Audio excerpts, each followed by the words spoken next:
When my own family stole my emergency fund to fund my cousin's degree, I had no choice but to take legal action. Full story. The notification from my banking app made my heart stop. Warning. Account balance below emergency threshold. I blinked hard, hoping I'd misread it, but the numbers didn't lie. My carefully maintained emergency fund of $42,000 had dwindled to just over $3,000. My name is Michelle, and until that moment, I thought I had my life perfectly organized. At 32, I'd spent years building that safety net, living frugally and saving every extra dollar I could. Now, staring at my phone screen in my apartment's kitchen, my hands started to shake. I immediately called the bank. There must be some mistake, I said, pacing back and forth. I haven't made any large withdrawals. The representative's voice was sympathetic but firm. I'm showing several transfers over the past 3 months, ma'am, all authorized using your credentials. What? That's impossible. I grabbed my laptop and logged into my account. The transaction history showed multiple transfers to an account I didn't recognize. Can you tell me who owns the receiving account? The account belongs to Elizabeth Diaz, my Aunt Elizabeth. My coffee mug slipped from my hand, shattering on the kitchen floor. I never authorized these transfers. Never. I called my parents immediately, my voice shaking. Mom, what's going on with my emergency fund? Why is Aunt Elizabeth receiving my money? The long pause that followed told me everything. Honey, my mother started, her voice small. We needed to help Regina with her college tuition. She got into that prestigious program she wanted. You what? I practically screamed. How did you even get access to my account? Remember when you were sick last year? You gave me your banking passwords to help manage your bills. The betrayal hit me like a physical blow. I'd been bedridden with pneumonia for weeks, and my mother had helped manage my finances temporarily. I'd trusted her completely. That money was for emergencies, I said, my voice breaking. My emergencies. Family helps family, Michelle. My father's voice suddenly joined the call. Regina needed the money more than you did. You're established. You have a good job. Stop. I cut him off. You had no right. This is theft. Don't be dramatic, my mother said. Regina's future is at stake. She's family. I ended the call and immediately dialed my best friend Jade. She answered on the second ring. They stole my emergency fund, I said, my voice hollow. My own family stole over $38,000 from me to pay for Regina's college. They did what? Jade's outrage was exactly what I needed. Michelle, that's not just morally wrong. It's illegal. You need to call a lawyer. But they're family, I whispered, echoing my mother's words even as they made me sick. Family doesn't steal from family, Jade said firmly. Listen to me. If you don't take action now, they'll never respect your boundaries. They'll keep taking and taking. My phone buzzed with a text from Regina. Please understand, cousin. This opportunity means everything to me. Mom and Aunt said you'd want to help. I threw my phone onto the couch. They didn't even ask me, Jade. They just took it. Like, I didn't matter. Like, all my hard work meant nothing. Then make them understand it matters, Jade said. I have a number for a good family lawyer. His name is Nigel. Want me to set up a meeting? I looked around my apartment at the life I'd built, the independence I'd fought for. The broken coffee mug on the floor seemed to mirror my shattered trust. Yes, I said finally, my voice stronger. Set it up. I'm done being the family ATM. Another text buzzed through, this time from my brother Kelvin. Mom and Dad told me what happened. They're saying you're overreacting. What are you going to do? I typed back what I have to do. Jade was still on the line. I'll pick you up tomorrow at 9 a.m. We'll go see Nigel together.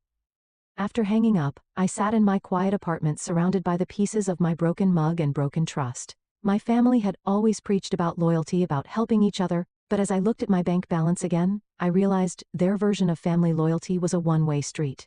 My phone kept buzzing with messages from various family members, all trying to justify the theft, all trying to make me feel guilty for being upset. I turned it off. Tomorrow, I would see a lawyer. Tomorrow, I would start fighting back.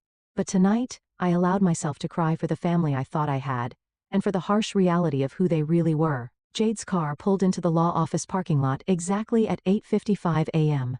I hadn't slept much, but the morning sunlight and 3 cups of coffee had given me enough energy to face what was coming.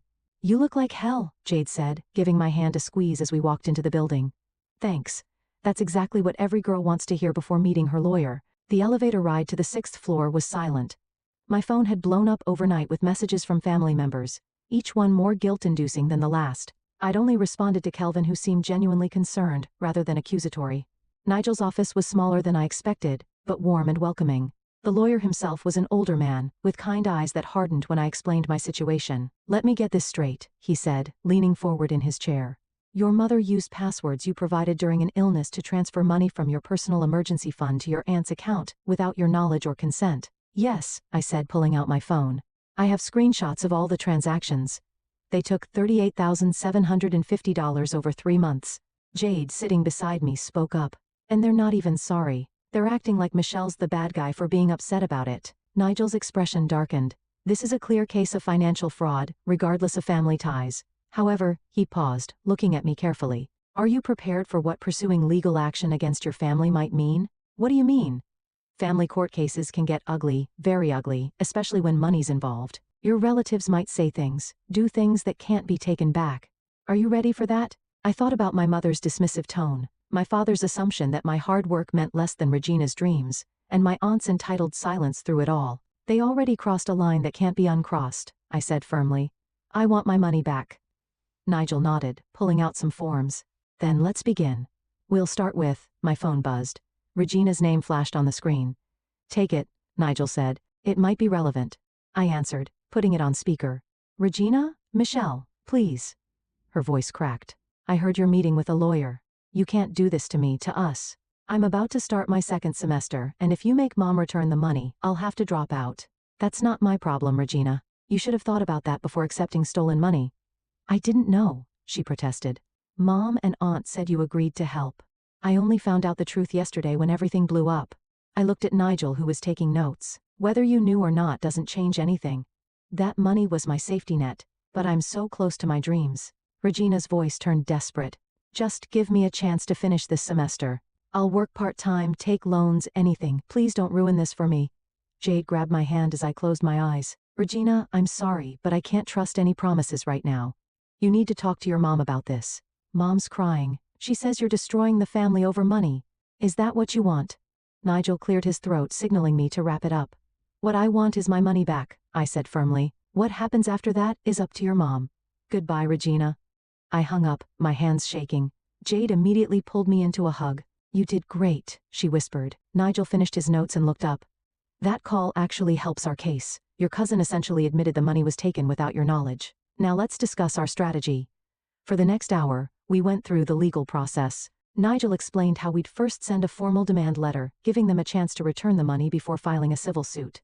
What if they refuse? I asked. Then we go to court. With the evidence we have, the unauthorized transfers, their admissions, and your documented history of saving this money, we have a strong case. As we wrapped up the meeting, my phone buzzed again. A text from Kelvin. Just talk to Regina. She's a mess. But I get why you're doing this. Can we meet? I think there's more to this story than anyone's telling. I showed the message to Nigel. Meet him, he advised. Information is power. Just don't make any promises or agreements without consulting me first.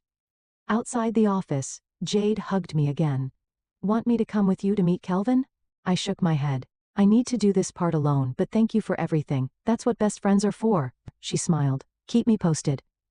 As I watched her drive away, I texted Kelvin back. Coffee shop on 5th Street, 1 hour. The war for my emergency fund was officially beginning, and I needed all the allies I could get. The coffee shop was busy when I arrived, but I spotted Kelvin immediately in our usual corner booth. He looked tired, his usually neat hair disheveled, and he was nervously shredding a paper napkin. You look about as good as I feel, I said, sliding into the seat across from him. Yeah. Well, it's been a rough couple of days. He pushed a coffee toward me. Already ordered your usual. I wrapped my hands around the warm cup. So what's this other story I need to hear? Kelvin glanced around before leaning forward. It's worse than you think, Michelle. Aunt Elizabeth isn't just using your money for Regina's tuition. She's been running a whole scheme. What do you mean? Remember how she always bragged about Regina getting that full scholarship? There was no scholarship. She's been taking money from different family members, playing them against each other, making up stories about emergency needs. My stomach dropped. How do you know this? Because she tried it with me first, he admitted, looking ashamed. 3 months ago she came to me asking for money for Regina's special program fees. When I said I couldn't afford it, she started guilt-tripping me about family loyalty. That's when I started digging. The bell above the coffee shop door chimed and we both jumped. It was just another customer, but Kelvin's paranoia was starting to make sense. How many others? I asked. At least 3 cousins and Uncle Rob. Each thinks they're the only one helping. Each got a different story. He pulled out his phone and showed me a series of messages. Look at these texts, from Aunt Elizabeth to our cousin Sarah. She told her Regina needed money for medical bills. I scrolled through the messages, my anger building. Does Regina know about all this? I don't think so. Not everything, but he hesitated. But what? She's not as innocent as she pretends. I overheard her and Aunt Elizabeth arguing last week. Regina was demanding more money for some spring break trip, saying she deserved it after playing her part so well. The coffee in my stomach turned sour. Playing her part? Those tears on the phone earlier, the desperate college student act? She's been doing that with everyone and Elizabeth scams. I pushed my coffee away feeling sick. Why didn't you tell me sooner? I was gathering evidence, he said, pulling out a USB drive, bank statements, text messages, recordings of conversations. I was planning to confront Aunt Elizabeth myself, but then this happened with your money, and he slid the drive across the table. I think your lawyer could use this. The bell chimed again. This time Regina walked in. She froze when she saw us, then straightened her shoulders and marched over. Having a nice family meeting without me? She asked, her voice dripping with sarcasm. Sit down, Regina, I said coldly. We need to talk about your acting career. Her face paled slightly, but she sat. I don't know what you mean. Cut the act, Kelvin snapped. We know about the fake scholarship, the multiple stories, the spring break demands, all of it. Regina's facade cracked. You don't understand the pressure I'm under. Mom's been planning my whole life since I was born. The right school, the right program, the right connections. Do you know what it's like to have your entire future mapped out by someone else? So you decided to help her steal from your family? I asked.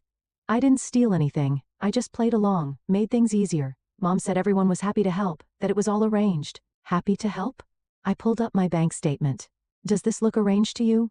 They drained my emergency fund without even asking. Regina's eyes widened at the numbers. I didn't know it was that much. Mom said it was just a few thousand from each person. Well, she lied, Kelvin said. Just like she lied about everything else. Regina's lower lip trembled, but this time I could see the calculation behind it. What are you going to do?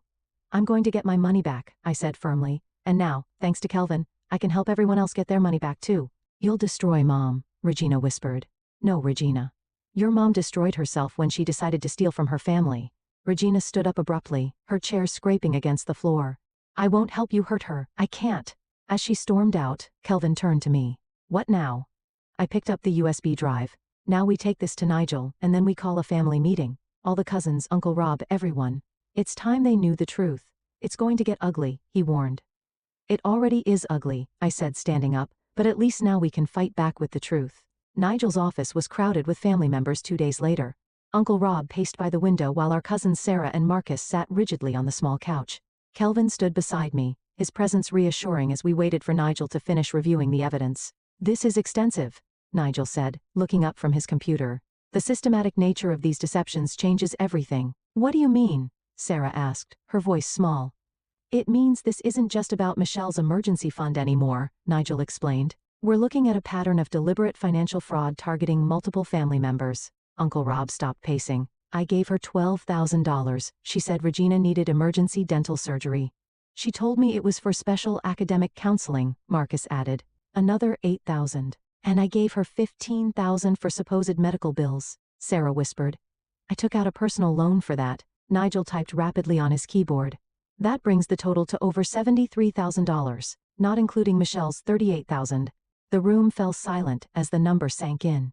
Over $100,000 stolen from family through elaborate lies. I can't believe Regina was part of this, Sarah said, shaking her head. She seemed so genuine when she called to thank me. She's a better actress than we thought, Kelvin replied bitterly. The crying, the gratitude, the promises to pay it back, all rehearsed. My phone buzzed. A message from my mother. Why are you doing this to your aunt, to Regina? We raised you better than this. I showed the message to Kelvin, who snorted. Yeah, they raised us, to be honest, except when they're the ones lying. Nigel cleared his throat. I've prepared individual civil suits for each of you, but I recommend we present them as a united case. It strengthens our position. What about criminal charges? Uncle Rob asked. That's an option, but it would mean involving the police. Are you all prepared for that possibility? Before anyone could answer, the office door burst open. Aunt Elizabeth stood there, Regina hovering behind her. So, this is your little conspiracy meeting? Aunt Elizabeth's voice was sharp.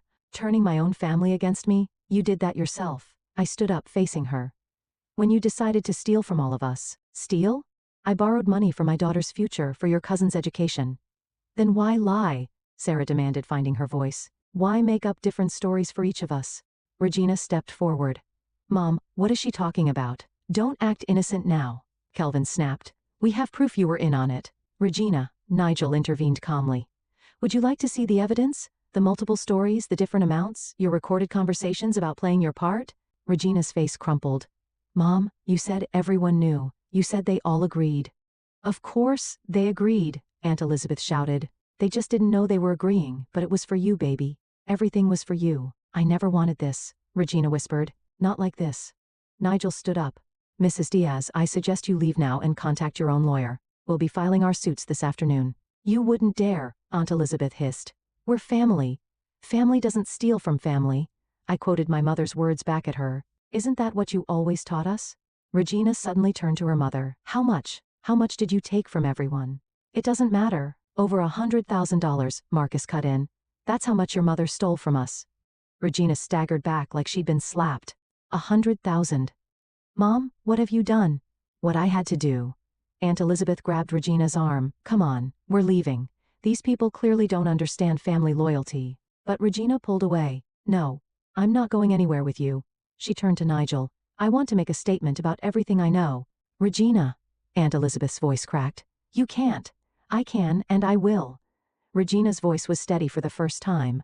I'm tired of the lies, Mom. Tired of being your excuse. As Aunt Elizabeth fled the office, Regina sat down heavily in an empty chair. I'll tell you everything. How she planned it, who else she targeted, all of it. Nigel pulled out a fresh legal pad. Start from the beginning. I looked around the room at Sarah wiping away tears, at Marcus staring at his hands, at Uncle Rob finally sitting down exhausted, at Kelvin standing strong beside me, at Regina, preparing to confess everything. This wasn't how family was supposed to be. But maybe through all this pain and betrayal, we could build something stronger, something honest. Okay, Regina took a deep breath. It started 2 years ago when Mom first found out about the college program. The courthouse mediation room felt too small for the tension it contained.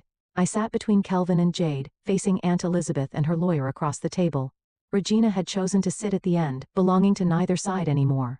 Before we begin, the mediator said, I want to remind everyone that this is an attempt to resolve this matter without going to trial. Mrs. Diaz has requested this meeting to propose a settlement.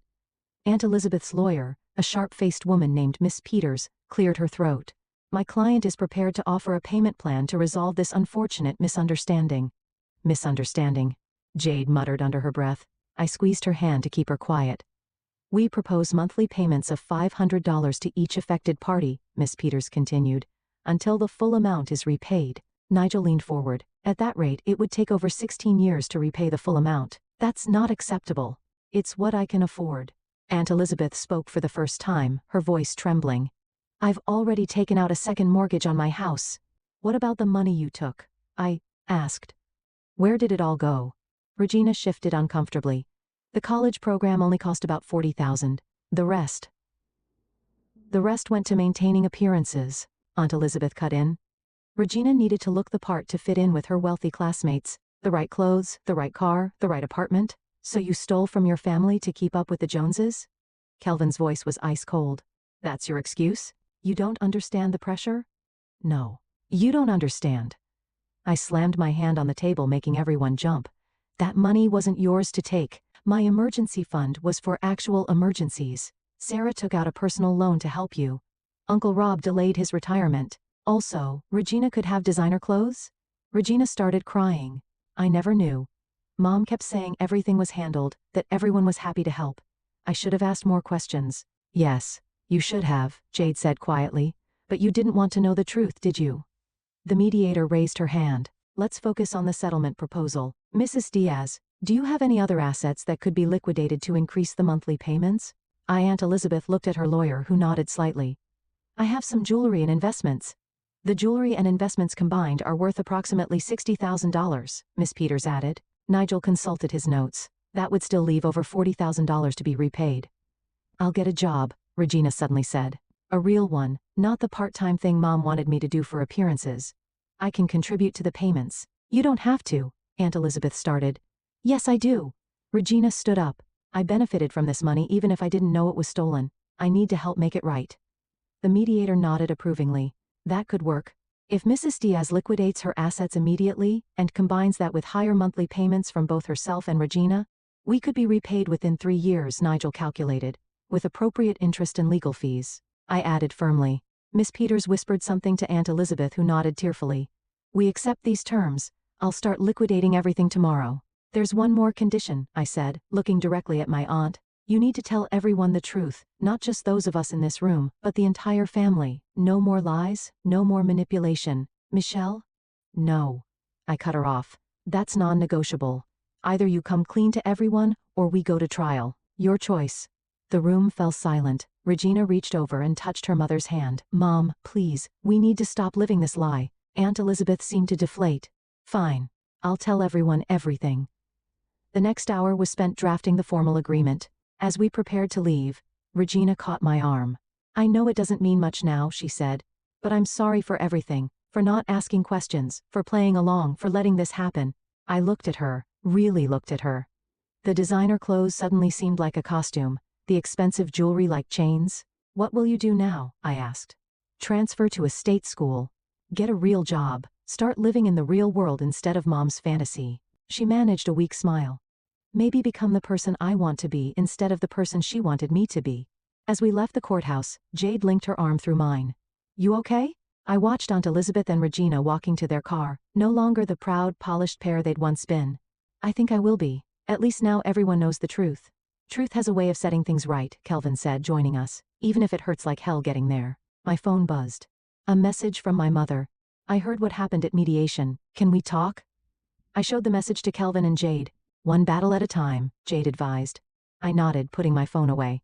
The war wasn't over, but at least now we were fighting with the truth on our side.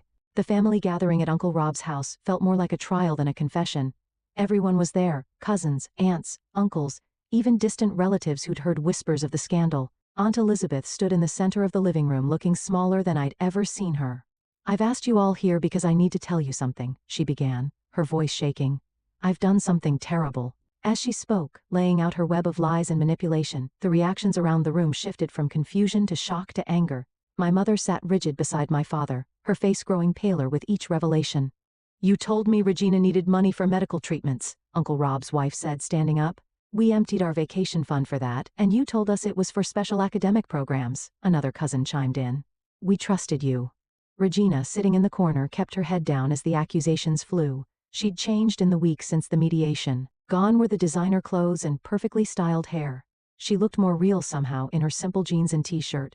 There's more, I said, stepping forward. Mom, Dad, you need to explain your part in this. My mother's head snapped up. Michelle, please. No. My father interrupted, surprising everyone. She's right, we need to come clean too. He stood up, addressing the room. We helped Elizabeth access Michelle's emergency fund. We gave her the passwords, helped her hide the transfers. The room erupted again. Kelvin moved to stand beside me as our parents faced the family's judgment. How could you do that to your own daughter? Aunt Patricia demanded. We thought we were helping family, my mother said weakly. Elizabeth said Michelle had agreed. But you never asked me, I cut in. You never even mentioned it to me. Because we knew you'd say no, my mother burst out. You've always been so rigid about money, so unwilling to help family in need. Regina suddenly stood up. That's not true. Michelle helped me with my college applications. She spent hours tutoring me for my SATs. She helped because I asked her directly, honestly. Regina? Aunt Elizabeth warned. No, Mom, I'm done hiding. Regina moved to the center of the room. I need to confess too. I knew some of what was happening. I played along, pretended to be desperate when Mom needed to convince people to give money. I'm not proud of it, but I did it. The silence that followed was deafening. So what happens now? Someone asked. Nigel, who'd been quietly observing from the doorway, stepped forward. Mrs. Diaz has agreed to repay everyone through asset liquidation and a payment plan. Regina will also contribute to the repayment. And the legal charges? Uncle Rob asked. We've agreed to handle this civilly provided all terms are met, I explained, including full transparency about everything that happened. My mother stood up suddenly. I need to say something too. She turned to face me, tears in her eyes. Michelle, I betrayed your trust. I convinced myself it was okay because you're my daughter, because family helps family. But what I did, what we did, it was wrong. I'm so sorry. I wanted to stay angry, to hold on to my hurt, but seeing her there, finally acknowledging her mistake, cracked something in my chest. I trusted you, I said quietly. Both of you. That's what hurts the most. We know, my father said, moving to stand beside my mother. We'd like to make it right.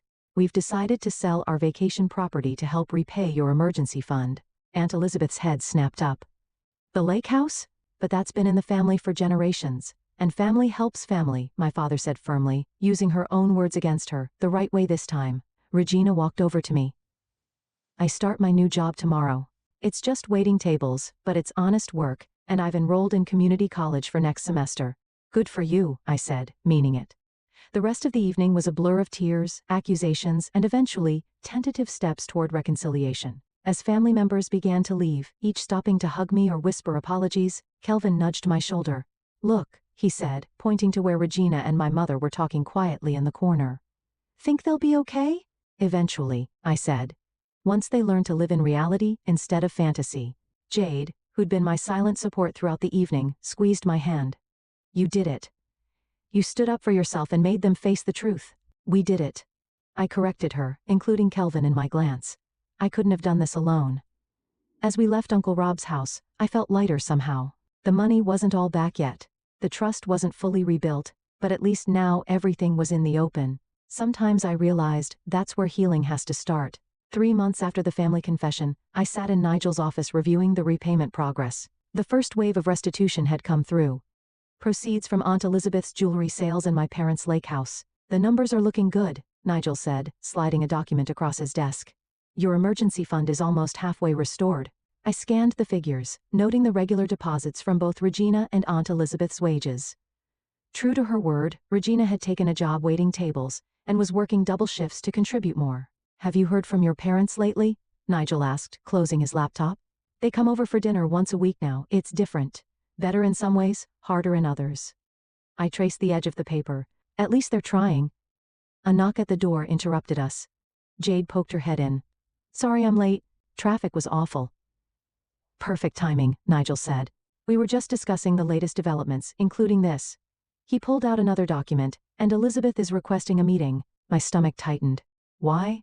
She says she has something important to tell everyone. She wants all affected family members present.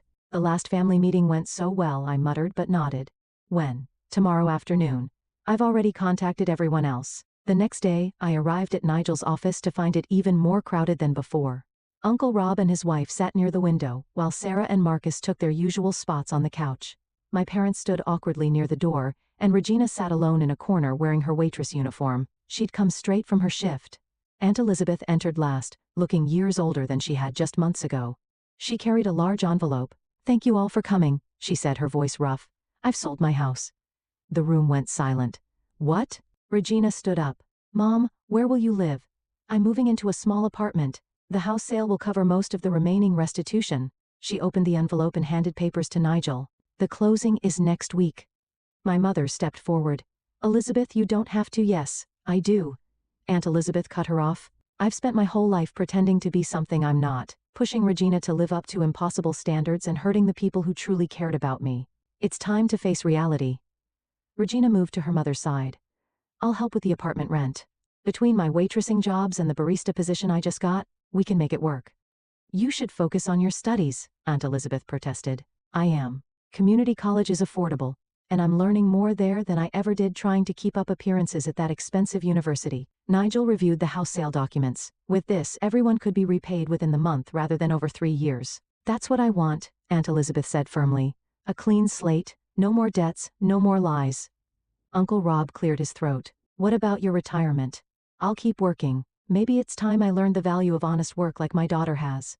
I watched Regina squeeze her mother's hand, saw the genuine pride in Aunt Elizabeth's eyes as she looked at her daughter in her simple work uniform. Something had shifted between them.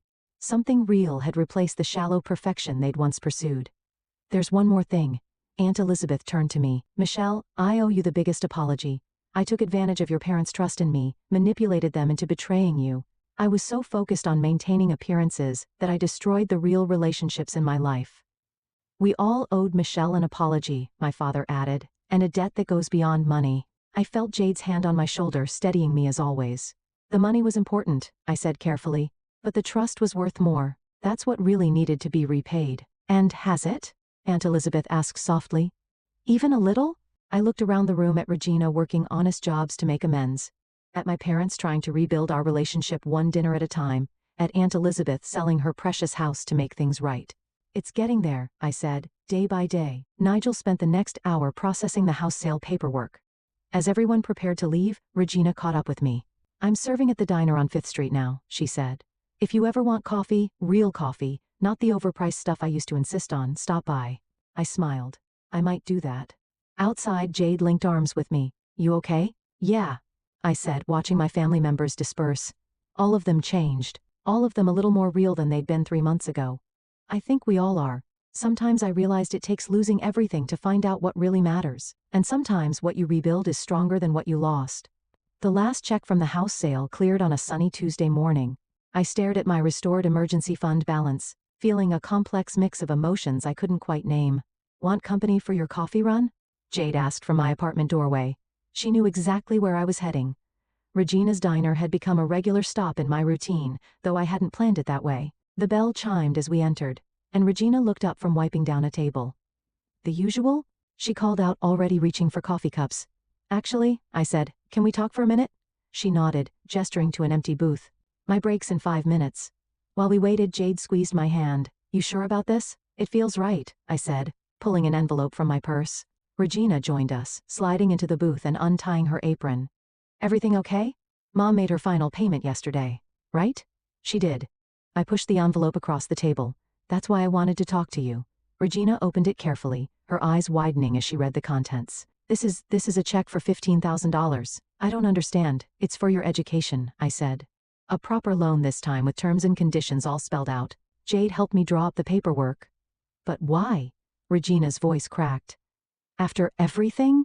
Because you proved something to me these past few months. Working double shifts, living honestly, owning up to your mistakes. You've changed. We all have, she whispered, touching the check gently.